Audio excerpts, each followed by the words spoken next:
بسم الله الرحمن الرحيم. الرحمن علم القرآن خلق الإنسان علمه البيان. الشمس والقمر بحسبان والنجم والشجر يسجدان. والسماء رفعها ووضع الميزان ألا تطغوا في الميزان وأقيموا الوزن بالقسط ولا تخسروا الميزان. والأرض وضعها للأنام فيها فاكهة والنخل ذات الأكمام والحب ذو العصف والريحان. فبأي آلاء ربكما تكذبان؟ خلق الإنسان من صلصال كالفخار وخلق الجن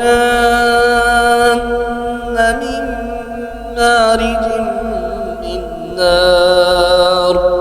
فبأي آلاء ربكما تكذبان؟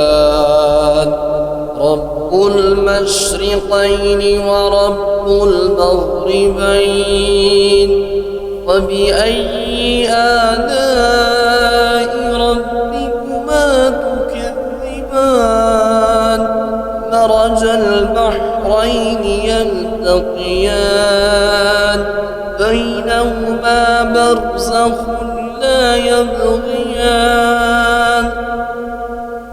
فبأي آلاء ربكما تكذبان؟ يخرج منهما اللؤلؤ والمرجان.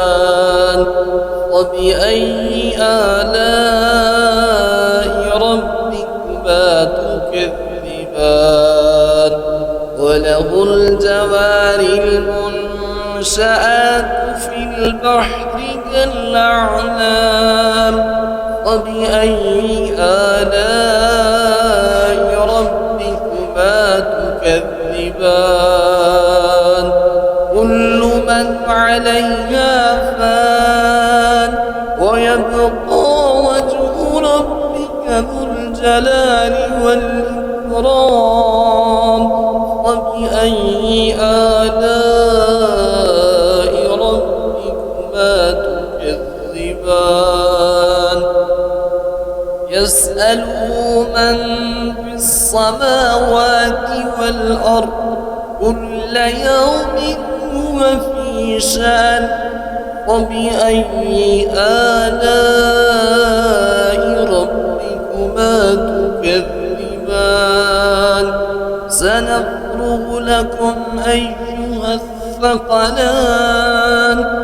وبأي آلاء ربكما تكذبان؟ يا معشر الجن والإنس إن استطعتم أن تنفذوا من أقدار السماوات والأرض فانفذوا لا تنفذون إلا بسلطان. فبأي آلاء ربكما تكذبان؟ يرسل عليكما شواظ من نار ونحاس فلا تنتصران. فبأي آلاء ربكما تكذبان؟ فإذا انشق وانشقت السماء فكانت وردة كالدهان فبأي آلاء ربكما تكذبان فيومئذ لا يسأل عن ذنبه إنس ولا جان فبأي آلاء ربكما تكذبان يعرف المجرمون بسيماهم فيؤخذ بالنواسي والأقدام فبأي آلاء ربكما تكذبان هذه جهنم التي يكذب بها المجرمون يطوفون بينها وبين حميم آن فبأي آلاء ربكما تكذبان ولمن خاف مقام ربه جنتان فبأي آلاء ربكما تكذبان ذواتا أفنان فبأي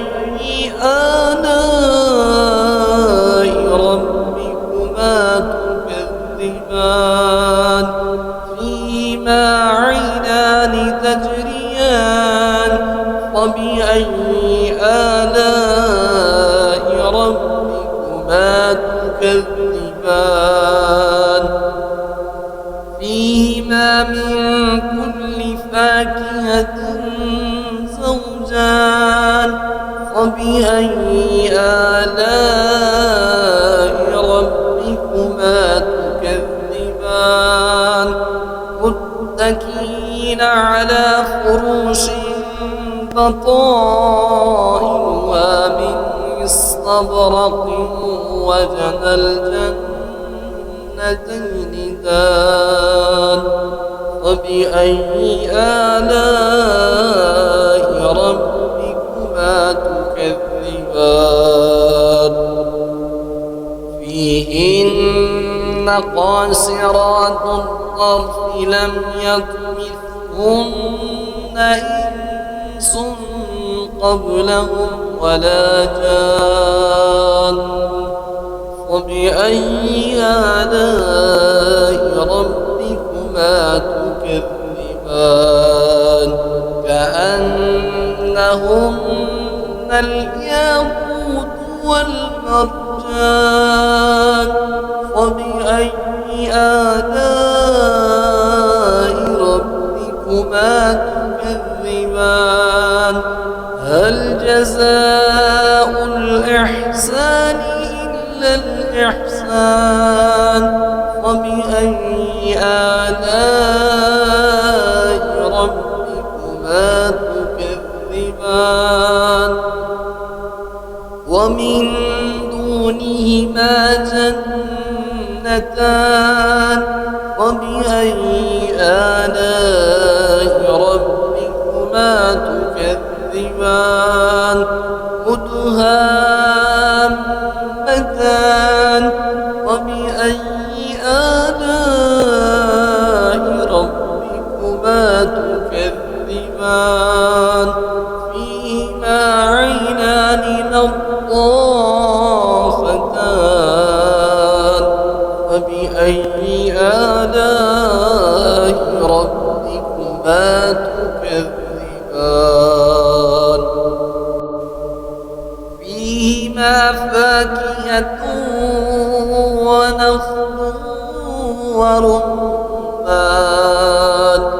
فبأي آلاء ربكما تكذبان فيهن خيرات حسان فبأي آلاء ربكما تكذبان حور مقصورات في الخيام فبأي آلاء ربكما تكذبان لم يطمثهن إنس قبلهم ولا جان فبأي آلاء ربكما تكذبان متكئين على رفرف خضر وعبقري حسان فبأي آلاء ربكما تكذبان تبارك اسم ربك ذي الجلال والإكرام